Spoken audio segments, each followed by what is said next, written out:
question and I can just resolve it and we can get you in compliance. That's literally our title's job, compliance enforcement division.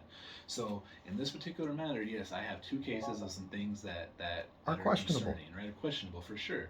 And so that's what we're talking about. And if you say you don't know anything and you're processing it, and that's why I'm here asking you for you specifically, because you are, you're the principal of this business. My, So my, my it falls back on process you to an is extent. my process is the first thing in my employee manual is follow all laws, Okay. follow all regulations, and again, my problem with this is laws have been interpreted the same way for the past 20 years.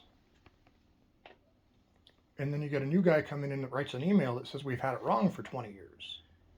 And then I see laws changing and I see investigations happening that have never happened.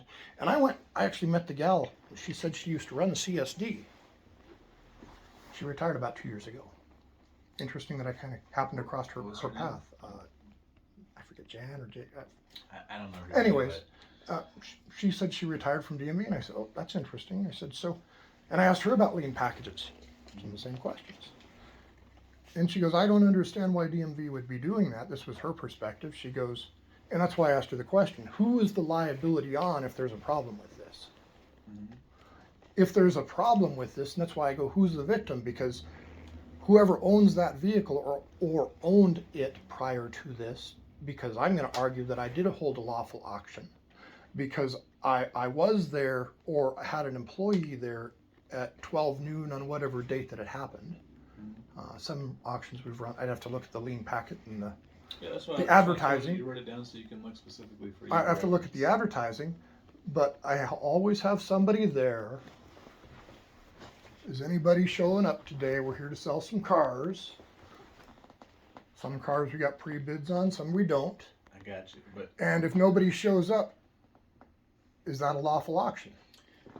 But that's not what's in question, essentially, because the question more is of these particular circumstances of the agreement upon anything ever happening, a phone call of there's no car in your lot, there's no car anywhere, you haven't done anything, there's an agreement, right?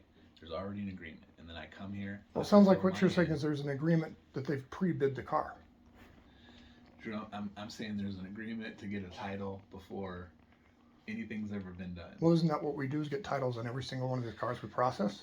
So, I mean, my agreement on any one of these cars that I process, whether it's to Pick and Pull, whether it's to Planet Auto, whether it's to B&R, whether it's to Dick Mills, I got you. Look, is... Listen, I'm going to have my perspective, right? Right, no, and I'm just giving you more questions.